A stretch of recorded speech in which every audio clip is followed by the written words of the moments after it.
tema de hoy es la cultura del reino de Dios. La cultura del reino de Dios. ¿Qué ideas vienen a nuestra mente cuando escuchamos la palabra cultura? Es posible que muchos comiencen a pensar y a recordar lo que aprendieron en el colegio, en la escuela, de las culturas preincas, pero también la cultura universal. Según la historia universal, hemos aprendido que las primeras grandes civilizaciones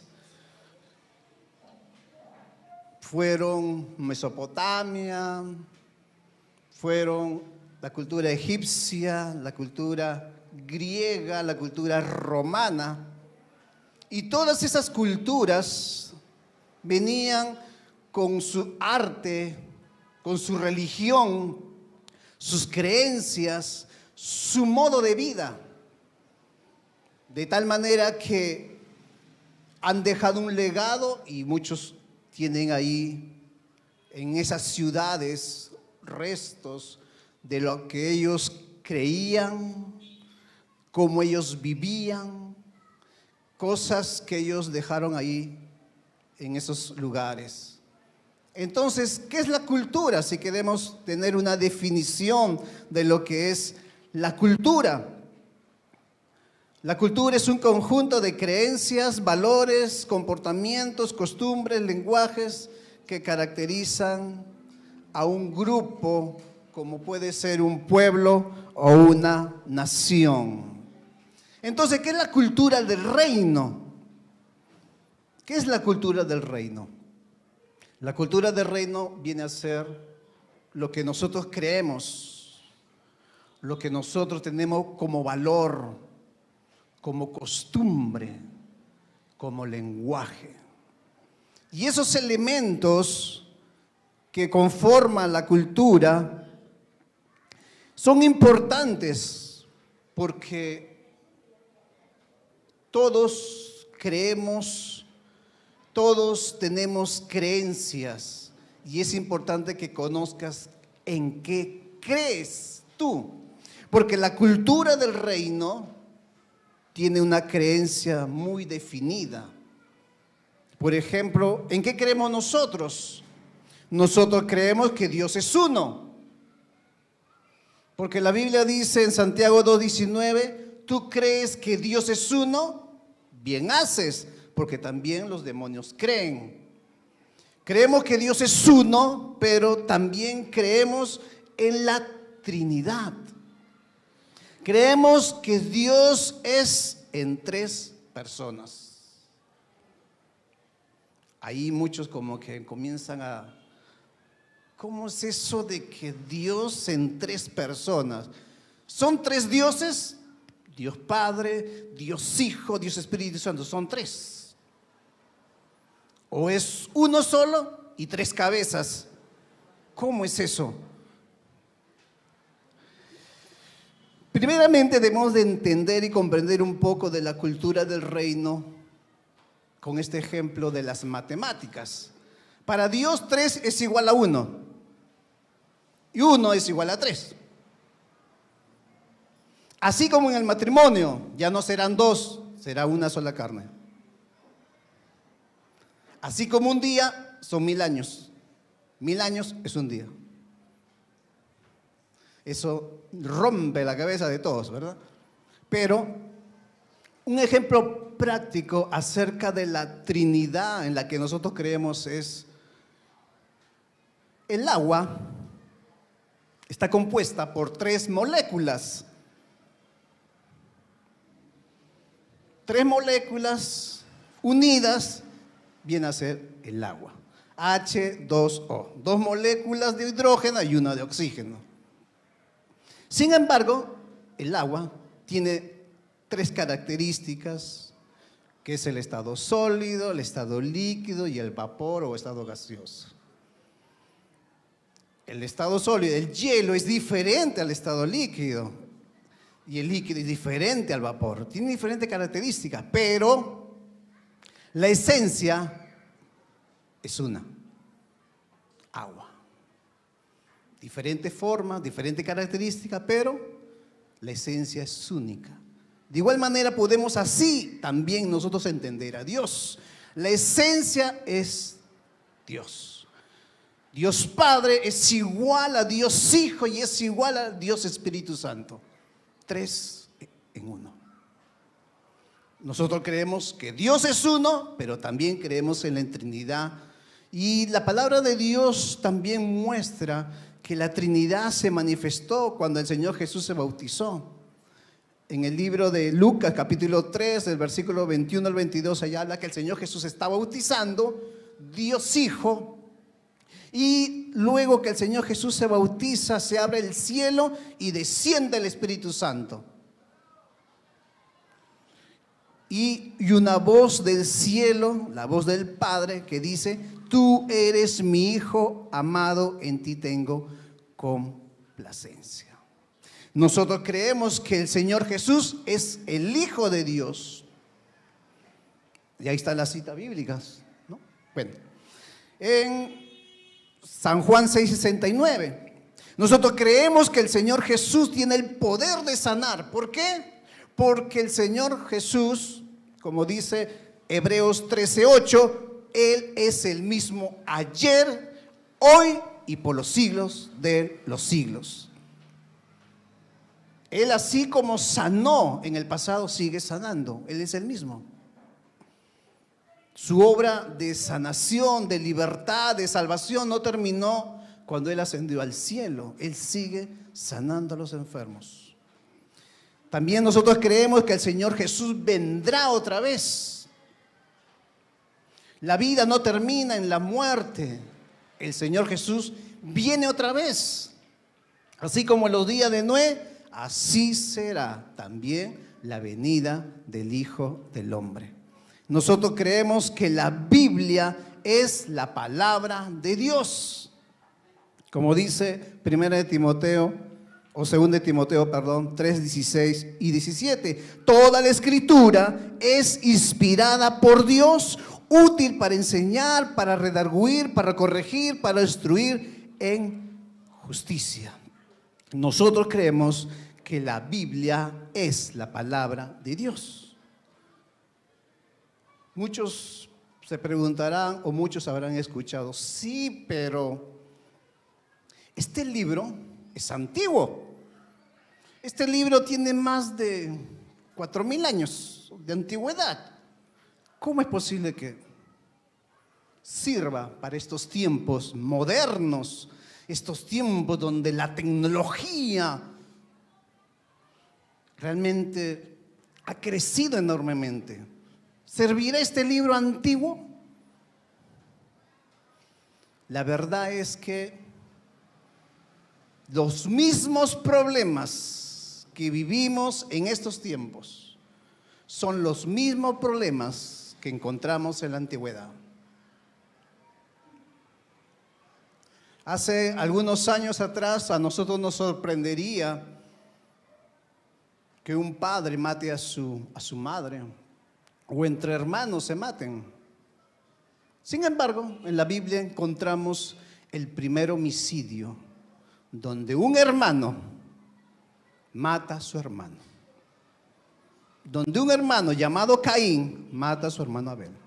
Eso está en el principio. Son los mismos problemas. El hombre es el mismo. El hombre sigue con un corazón pecaminoso. Y la respuesta a ese problema la encontramos en la palabra de Dios. Porque la sangre de Jesucristo nos limpia de todo pecado. Por lo tanto, la Biblia no es obsoleta. Aquí encontramos los principios que rigen nuestra vida, que rigen la cultura del reino de Dios. Nosotros, la cultura del reino de Dios tiene valores. Hay valores humanos que nosotros conocemos, ¿no? El amor, la fidelidad, el respeto, la responsabilidad, la solidaridad, la justicia. Son valores que conocemos. ¿Y cuáles son los valores del reino? ¿Pero qué es un valor? Un valor, o los valores son principios que guían el comportamiento y las decisiones de una persona. Los valores son principios. Y los valores del reino lo vemos en el libro de Gálatas, capítulo 5, versículo 22 al 23. Mas el fruto del Espíritu es amor, gozo, paz, paciencia, benignidad, bondad, fe, mansedumbre, templanza. Son 9 características del fruto del Espíritu Santo. No son 9 frutos, es un solo fruto. Es como el racimo de uva. El racimo de uva tiene varias bayas que conforman el racimo.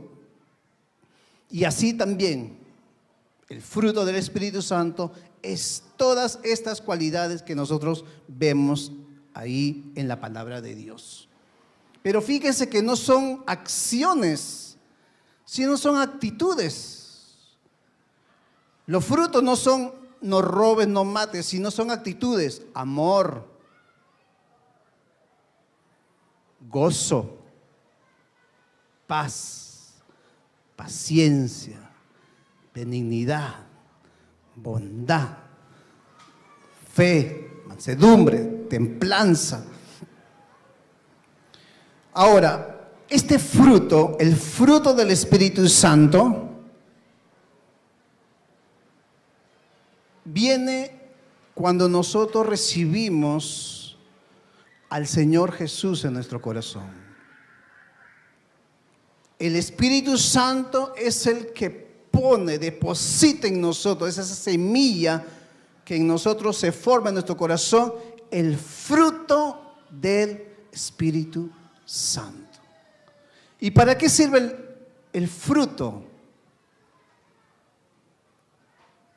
Para que uno se alimente.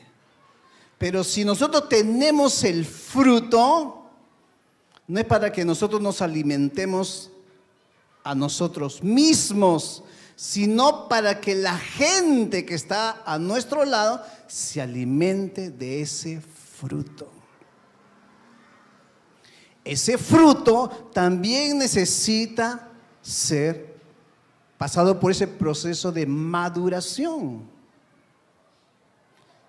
Porque cuando el Señor Jesús dijo: yo soy la vid, ustedes los pámpanos o las ramas, entonces la rama es la que produce el fruto.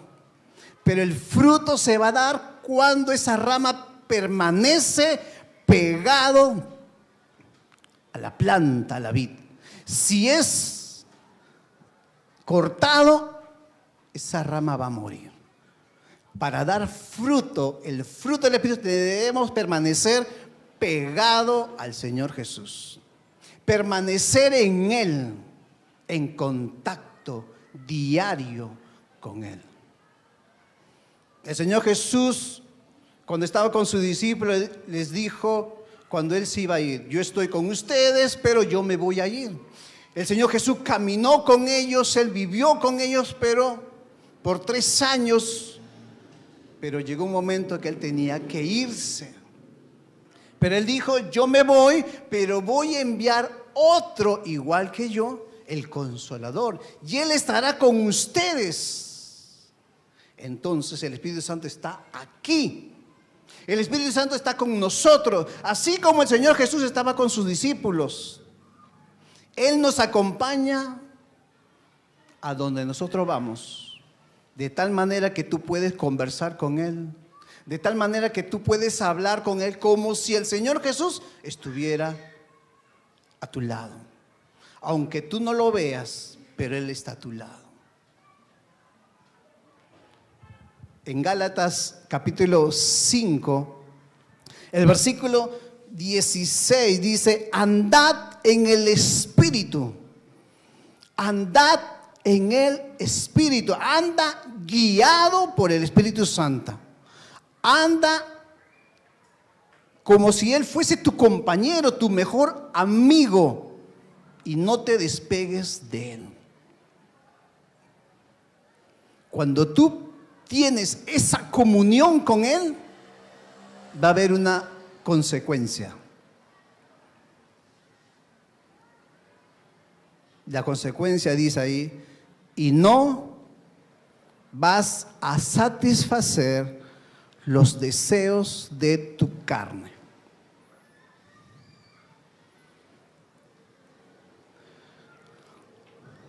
La Biblia está diciendo, mientras pasemos tiempo con el Espíritu Santo, mientras tengamos comunión con Dios,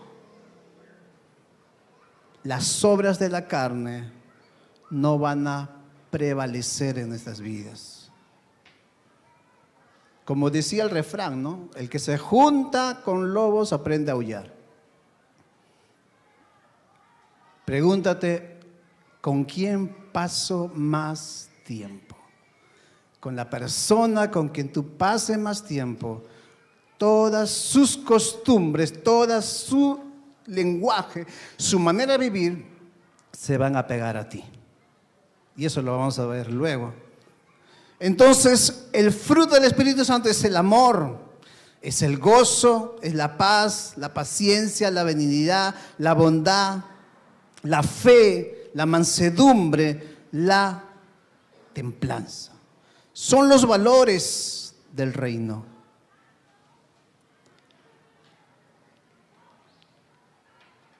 Lo siguiente es, de los elementos de la cultura del reino, es el comportamiento.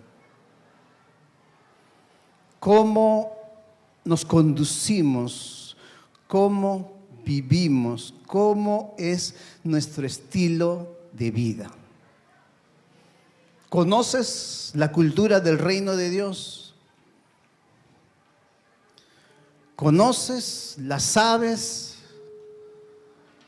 Si tú la conoces, porque esto es importante, si tú conoces la cultura del reino, debes de preguntarte, entonces, ¿por qué murieron los hijos de Aarón, Nadab y Abiú?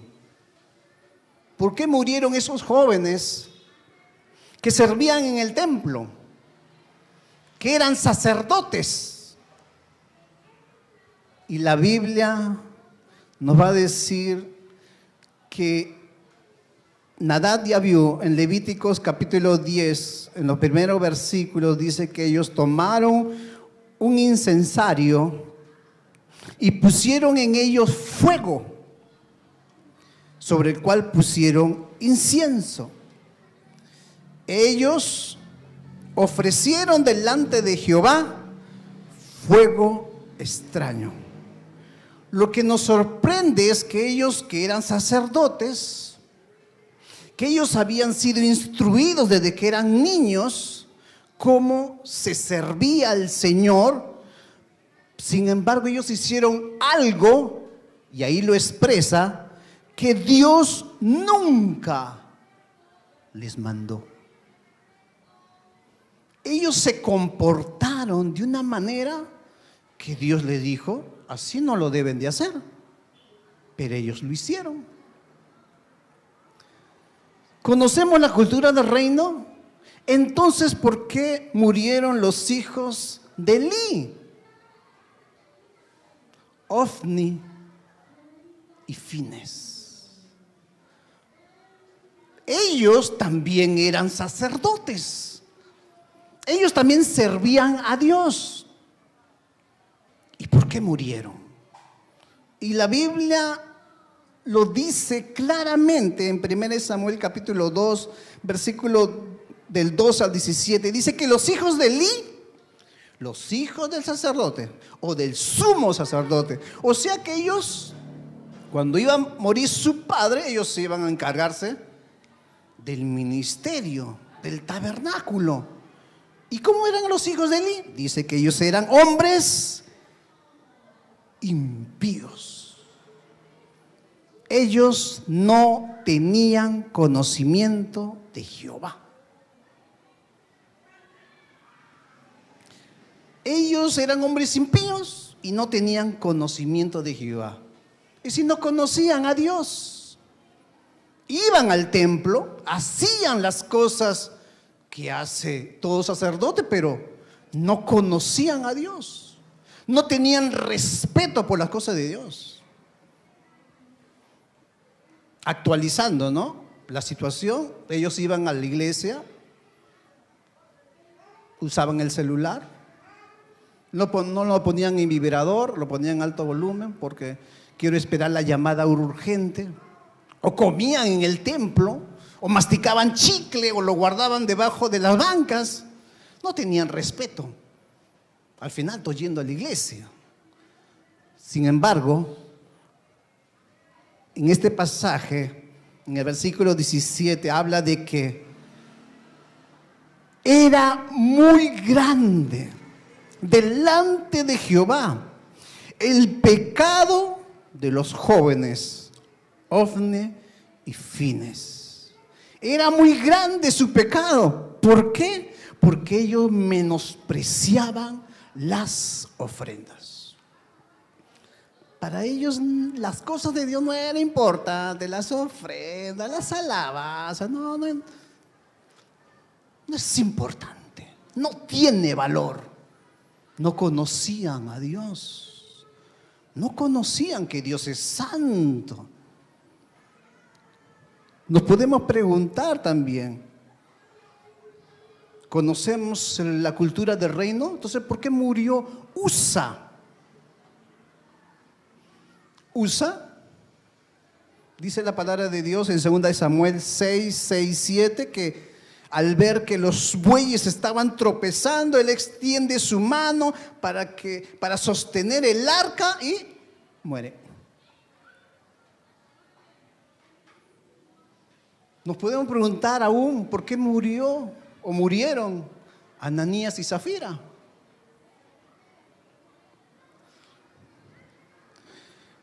Es importante conocer esta pregunta. ¿Cómo debe ser el comportamiento en el reino de Dios? Nuestro comportamiento delante de Dios y nuestro comportamiento delante de los hombres. Hay muchos pasajes bíblicos, pero me llamó mucho la atención lo que dice en Números capítulo 20, versículo 12. Porque ahí está la palabra de Dios que dice: Jehová dijo a Moisés y a Aarón: por cuanto no creísteis en mí para santificarme delante de los hijos de Israel, por tanto no meteréis esta congregación en la tierra que les he dado. ¿Qué sucedió aquí? El pueblo tenía sed. El pueblo de Israel estaba en el desierto, tenía sed, por lo tanto clamaron a Moisés: Moisés, tenemos sed. Moisés va donde el Señor: Señor, ¿tienes sed? Muy bien, Moisés, acércate a la peña, háblale a la peña, y la peña de ella va a brotar agua. Pero recordemos que anteriormente había pasado la misma situación, pero en ese caso Dios le había dicho: golpea la peña, y él golpeó la peña y salieron agua. Ahora era otra situación similar, pero Dios le está diciendo: habla a la peña, y de ahí, de la peña, brotará agua. Moisés se acerca, tiene en su mano la vara y golpea la peña. Al final brota agua.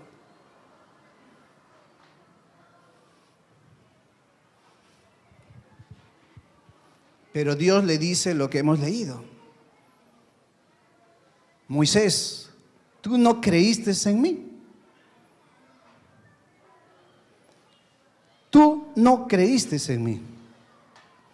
Y por lo tanto, con tu comportamiento, yo no fui santificado. ¿Qué es lo que está diciendo este pasaje? No es suficiente con creer en Dios. Hay que obedecer también. ¿Cómo es nuestro comportamiento delante de Dios? Es creer a Dios, creer su palabra, pero también obedecerla. Nuestro comportamiento delante de los hombres, en 1 de Pedro capítulo 2, versículo 11 al 12 dice: amado, yo os ruego como extranjeros y peregrinos.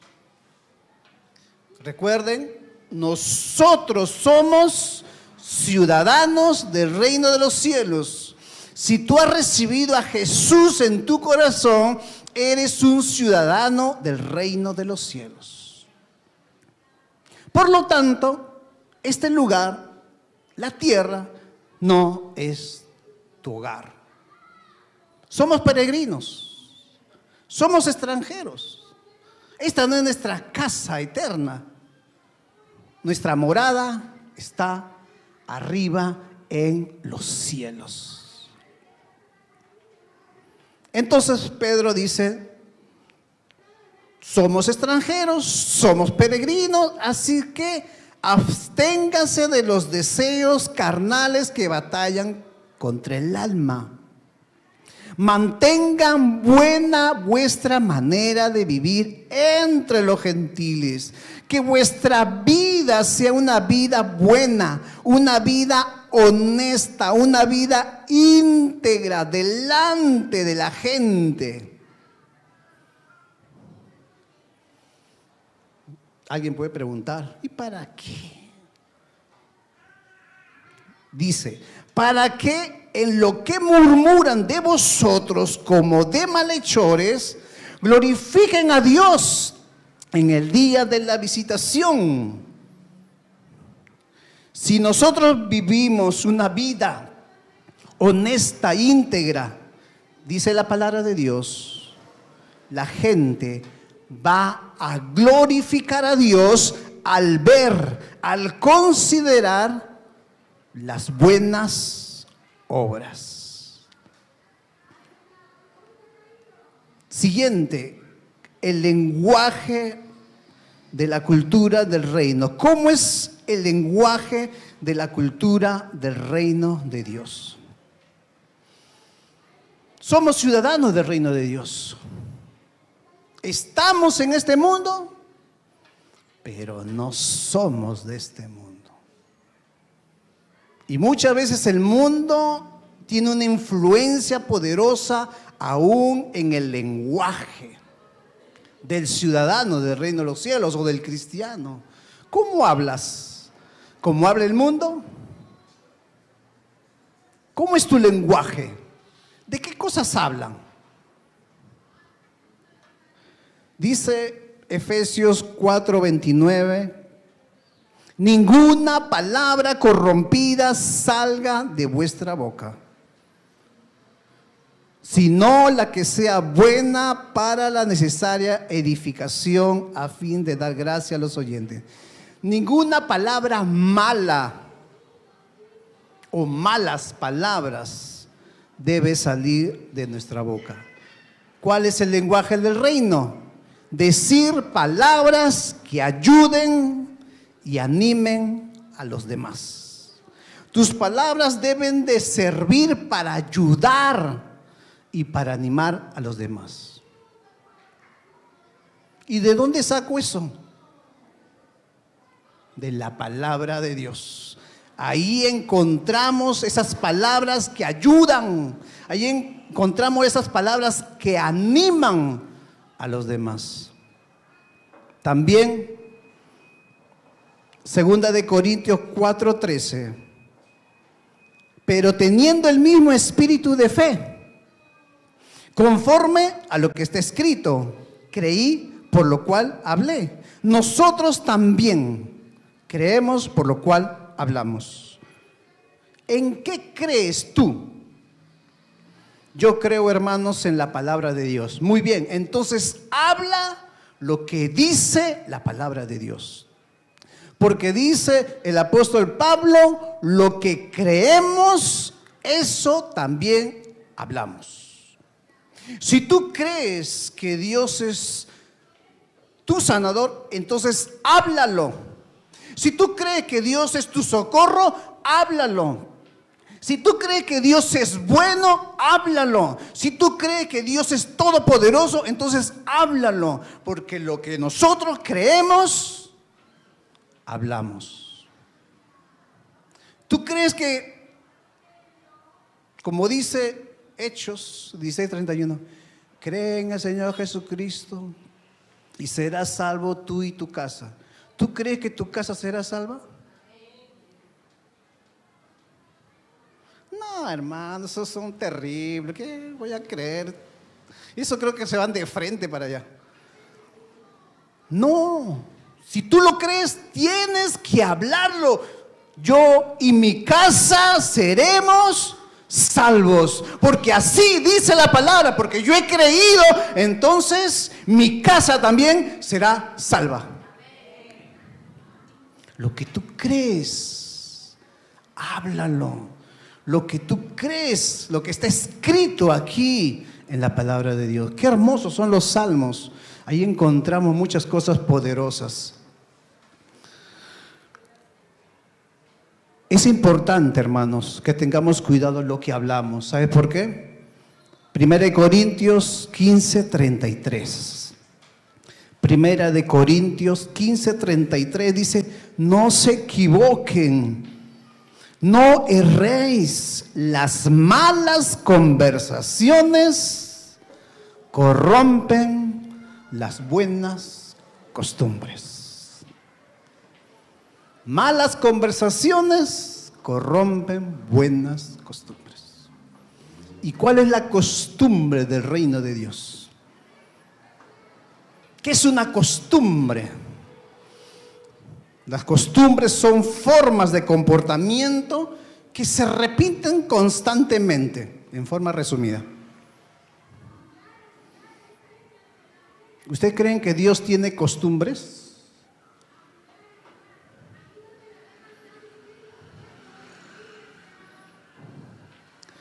En el libro de Salmos, capítulo 119, versículo 133, dice: mírame y ten misericordia de mí. Aquí el salmista está dirigiéndose a Dios y le está diciendo: Señor, mírame, Señor, ten misericordia de mí, como acostumbras con los que aman tu nombre. El Señor tiene la costumbre de ser misericordioso con aquellos que aman su nombre. ¿Hay costumbres en el reino de los cielos? ¿Hay cosas que en el cielo se repiten continuamente?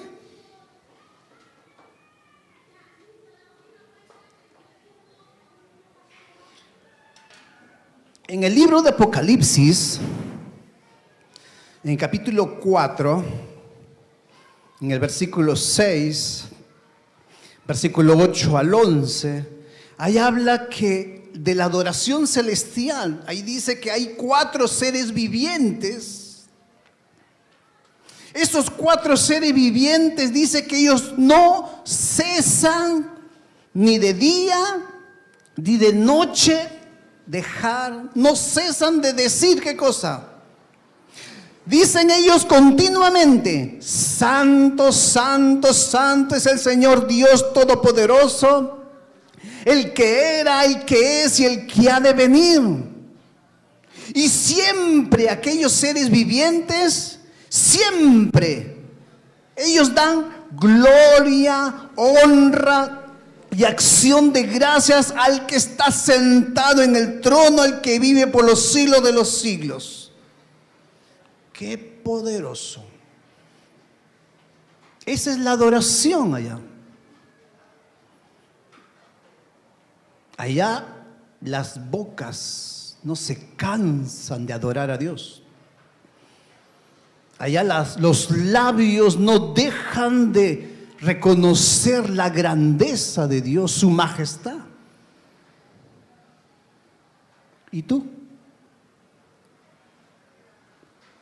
No solamente los 4 seres vivientes, dice el versículo 10, que los 24 ancianos, dice, se postran delante del que está sentado en el trono y adoran al que vive por los siglos de los siglos, echan sus coronas delante del trono diciendo: Señor, digno eres de recibir la gloria, la honra, el poder, porque tú creaste todas las cosas y por tu voluntad existen y fueron creadas.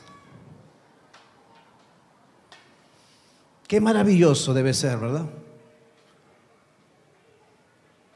Yo sé que acá no sucede, en otras iglesias sucede. Que los hermanos que cantan se preguntan entre ellos: ¿qué cantamos la vez pasada? Cantamos esto. Ahora, no, hay que cantar otra canción nueva hay que cantar. Porque para Dios hay que cantarle un cántico nuevo. O hay que escuchar el famoso grupo que sacó su disco, hay que cantar esa canción novedoso. Pero en el cielo cantan santo, santo, santo. Y lo hacen día y noche, reconociendo la grandeza de Dios. Y eso es lo que vamos a hacer también en el cielo, hermanos. Alabanza continuamente. Esa es la costumbre en el reino de los cielos.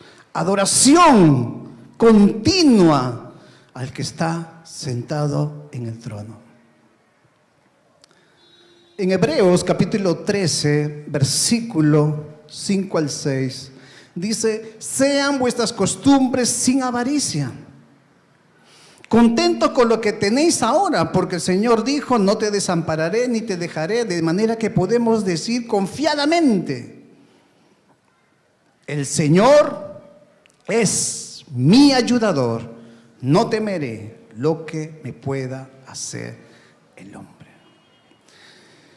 ¿Cómo son las costumbres en la cultura del reino de Dios?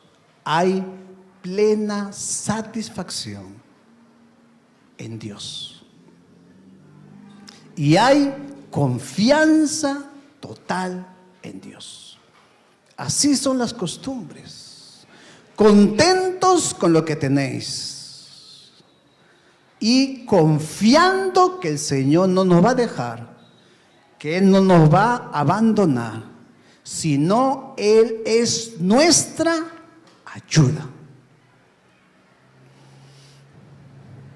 Veamos un ejemplo, cuál era la costumbre del Señor Jesús. En Lucas capítulo 22, versículo 39 al 41. ¿Cuál era la costumbre del Señor Jesús? Cuando Judas quería entregar al Señor Jesús, no podía encontrar el momento preciso, porque el Señor Jesús tenía un estilo de vida que sorprendía a cualquiera y nadie podía como espiarlo, a ver qué está haciendo, o ya sé lo que va a hacer ahorita. No, Él de manera instantánea hacía cosas que a muchos lo dejaba pensando o sorprendido. Entonces Judas buscaba el momento. ¿En qué momento? ¿En qué momento? Él no todos los días desayuna a tal hora, él no almuerza todos los días a tal hora, a veces va a tal lugar, a veces va a otro lugar. ¿En qué momento? ¿Qué cosas él repite continuamente? ¿Qué costumbre tiene? Y lo único que encontró fue cuando él tenía la costumbre de ir al Monte de los Olivos para orar. Entonces ahí Judas dijo: ya sé, él va al monte a orar a tal hora, ya sé en qué momento lo atrapó, en la noche. El Señor también tenía la costumbre de enseñar las multitudes. En resumen, hermanos, ¿cómo vivo la cultura del reino de Dios?